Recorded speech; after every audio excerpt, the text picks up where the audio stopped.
সংসদে আলোচনা শুরু হয়েছে সিন্দুর নিয়ে, এবং সেখানে বিরোধীরা যে সমস্ত প্রশ্ন তুলছেন, সুজনদাও যে বিষয়টি নিয়ে বললেন, আপনার প্রাথমিক কি বক্তব্য, আপনি কিভাবে দেখছেন?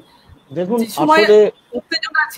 সময় উত্তেজনা ছিল ভারত পাকিস্তানের মধ্যে, সেই সময় সবাই একজোট হয়ে দাঁড়িয়েছে, সন্ত্রাসবাদের বিরুদ্ধে লড়াইয়ের কথা বলেছে সবাই একসঙ্গে। এই মুহূর্তে বিরোধীরা জানতে চাইছেন, প্রশ্ন করছেন, আপনার কি বক্তব্য?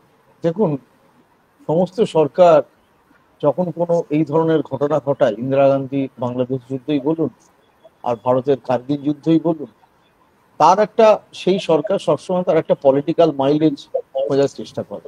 মানে এর আগে বাজপেয়ী যে কার্গিল যুদ্ধ করেছিল, বা এরা আমাদের পুলওয়ামার হামলার পরে যে যা করেছিল পাকিস্তানে ঢুকে, যেভাবে স্ট্রাইক হয়েছিল, এই একটি ঘটনা ভারত পাকিস্তান প্রায় ফুল ফ্লেজেড ওয়ার হলো 4 দিন ধরে, যেটা মানুষ বুঝতে পেরেছে। উত্তর ভারতের যারা মানুষরা সীমান্তবর্তী রাজ্যে বাস করেন, তারা পরিষ্কার যুদ্ধের কি জিনিস, কি ভয়ঙ্কর, রাত্রিবেলা ঘুমোতে পারছেন না, মাথার উপর দিয়ে ড্রোন আসছে, তার নানা রকম অবস্থা, সেটা তারা পরিষ্কার বুঝতে পেরেছেন। যেটা কিন্তু আমরা পুলওয়ামার ঘটনার পরে যে সার্জিক্যাল স্ট্রাইক, সেটাতেও বুঝিনি, কার্গিল যুদ্ধেও বুঝিনি।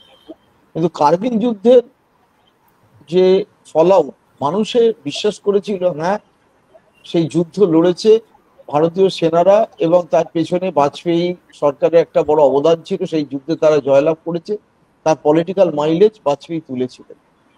এমনকি পুলওয়ামার ঘটনার পরেও, যে ঘটনাটা পরে যে সার্জিক্যাল স্ট্রাইক করে ভারত ঘুষকে মারা, এবং তাতে কিছু জঙ্গি ক্যাম্প ধ্বংস হয়েছিল, এবং তার পূর্ণ যে পলিটিক্যাল মাইলেজ, সেটা মোদী সরকার 2019 সালের লোকসভা নির্বাচনে পেয়েছিল, এবং সাধারণ মানুষ সেটা বিশ্বাস করেছিল।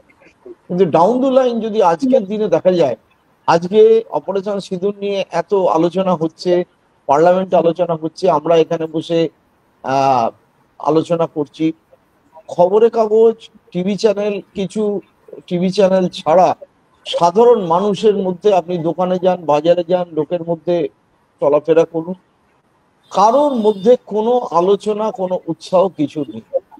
এটা আমি বিভিন্ন স্তরের মানুষ বলছি, যে কদিন 4 দিন ধরে পাকিস্তানের সাথে যখন এই যুদ্ধটা চলে, তখন যেভাবে ফলওয়ালা, রিক্সাওয়ালা, সাধারণ মানুষ, স্কুল শিক্ষক, গৃহ শিক্ষক, বাড়ির কাজের লোক, সবাই মিলে এটাকে নিয়ে আলোচনা করছিল, আজকে মাত্র কয়েক মাস পেরিয়েছে, এই আলোচনা একেবারে স্তব্ধ হয়ে গেছে। তার মানে বিজেপি সরকার কোনো পলিটিক্যাল মাইলেজ কিন্তু পায়নি। এক, দ্বিতীয় কথা হচ্ছে, মানুষ এমন ভাবে ডিভাইডেড হয়ে গেছে তাদের চিন্তা ভাবনা, যারা বিজেপিকে ভোট দেয় ভক্তকুল, বা যাদের মাথার মধ্যে ব্রেন ওয়াশ হয়ে গেছে, যারা বিশ্বাস করে, ওই অমিত শাহ যে কথা কালকেই বলছিলেন, যে না তারা কিন্তু মনে করছে যে অপারেশন সিঁদুর সাকসেসফুল। বাকি লোককে আপনি জিজ্ঞেস করুন অপারেশন সিঁদুর কি হয়েছে না হয়েছে, তারা অনেকে বিশ্বাসই করে। এই জায়গায় আমি পাবলিক পারসেপশনের কথা থেকে বিচার করে বললাম। ফলে পার্লামেন্টে যে আলোচনা হচ্ছে না হচ্ছে, প্রধানমন্ত্রী উত্তর দিচ্ছেন না দিচ্ছেন, সেটা কিন্তু সাধারণ মানুষের কাছে পারকোরেট করাটা এখনো পর্যন্ত করেনি। আমি যেটুখানি লোকজনের সাথে কথাবার্তা বলে, সাধারণ লোকের সাথে আলোচনা করে বুঝতে পারছি। এরপরে বাকিটা যারা, তারা পার্লামেন্টে কিভাবে বলছেন না বলছেন, আপনারা বুঝতে পারছেন। সুজন খুব রাইটলি বলেছে যে ডোনাল্ড ট্রাম্প 30তম বার টুইট করেছেন, 28তম 29তম বার। সাধারণ মানুষ কিন্তু জানেন যে আমেরিকা যুদ্ধ থামিয়ে দিয়েছে। যতই নরেন্দ্র মোদী চেঁচান, অমিত শাহ চেঁচান, জয়শঙ্কর চেঁচান, রাজনাথ সিং চেঁচান, এটা সাধারণ মানুষের মধ্যে ইন জেনারেল একটা পারসেপশন, একেবারে অন্ধ মধু ভক্ত ছাড়া সকলেই এটা বুঝতে পারছে। আমি সুজনের প্রশ্নের কথা জেট টেনে শুরু করি, তারপর আস্তে আস্তে সুজনের কথাতে একটু যাবো আর কি। ট্রাম্প কোনো এরকম কোনো সোশ্যাল মিডিয়া ব্যবহার করেন না যার মালিক অন্য লোক। মালিক এলন মাস্কই হোক, মালিক অন্য যে কেউ হোক, তা তিনি ব্যবহার করেন না। তিনি যে সোশ্যাল মিডিয়া মাধ্যমটা ব্যবহার করেন তার মালিক হচ্ছেন তিনি। একটু আগে, কিছুক্ষণ আগে ট্রেড সংক্রান্ত ওনার ট্রাম্পের সর্বশেষ যেটা 1 ঘন্টা আগে যে বিবৃতি এসেছিল, তুমি দেখছিলে সোফিয়া, যে ওতে ট্রাম্প বলছেন যে ভারতের উপর 25% ট্যারিফ লাগবে সমস্ত পণ্যের উপরে। আর ভারত যে এতকাল ধরে রাশিয়ার থেকে তেল কিনেছে এবং রাশিয়ার সঙ্গে বাণিজ্য করেছে, তার মূল্য ভারতকে দিতে হবে, পেনাল্টি ভারত। সামরিক ইম্পোর্ট, মিলিটারি ইম্পোর্টস, সবথেকে বড় ব্যাপার যেটা বলেছেন, সামরিক, সেটাই বলতে চাইছি, তার মূল্য ভারতকে দিতে, পেনাল্টি দিতে হবে, তার জন্য ভারতকে পেনাল্টি, জরিমানা দিতে হবে। কি দিতে হবে বলেন?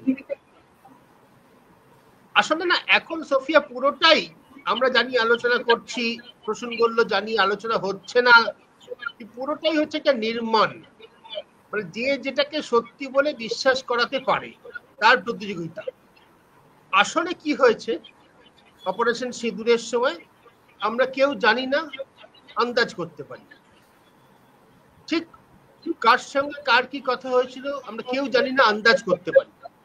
অতীতে আন্তর্জাতিক কূটনীতিতে একটা নিয়ম ছিল, সরাসরি কেউ মিথ্যা কথা বলতেন না, প্রসঙ্গটা উঠলে অপ্রিয় হলে তার এড়িয়ে যেতেন, তার উত্তর দিতেন না, এটা ছিল স্বাভাবিকভাবে নিয়ম। এখন সেটা নিয়মটা উড়ে গেছে। এখন আদ্যপান্ত মিথ্যা কথা বিভিন্ন রাষ্ট্রনায়করা বলেন, সম্পূর্ণ মিথ্যা কথা বলেন। এবং আমাদের পুরোনো দিনের সাংবাদিকদের, আমরা এখন সবাই পুরোনো দিনের হয়ে গেছি, এমনকি প্রসূন আমাদের মধ্যে সব থেকে বয়োজ্যেষ্ঠ হয়ে গেছে। আমাদের একটা অভ্যাস হচ্ছে রাষ্ট্রনায়কদের কথা বিশ্বাস করা। আমার নিজের এখনকার গত কয়েক মাসের, কয়েক বছরের অভিজ্ঞতা বলে এখন সেটা বিশ্বাস করার কোনো কারণ নেই। ট্রাম্প কোনো না কোনো একটা ইন্টারভেনশন নিশ্চয়ই করেছিলেন বলে আমার ধারণা, এবং প্রসূন যেটা বললো সাধারণ মানুষের ধারণা, এবং তার ফলেই গোলাগুলি ছোড়া বন্ধ হয়েছিল কিনা আমি বলতে পারবো না। দু দেশের মধ্যে, দু দেশের director general of military operations, তাদের মধ্যে কি বার্তালাপ হয়েছিল আমরা পরিষ্কার করে কেউ বলতে পারবো না। কিভাবে হতে পারে, কিভাবে এই ধরনের কথাবার্তা অতীতে হয়েছে সে বিষয়ে সুজন আলোকপাত করতে পারে। পলিটিক্যালি প্রসূন বলল যেভাবে আমরা ব্যবহার করেছি, ব্যবহার করেছে রাজনৈতিক দল এই ধরনের সমস্ত ঘটনাকে, শুধু আমাদের দেশ না সারা দেশে সব চিরকাল, তা নিয়ে আমরা কথা বলতে পারি।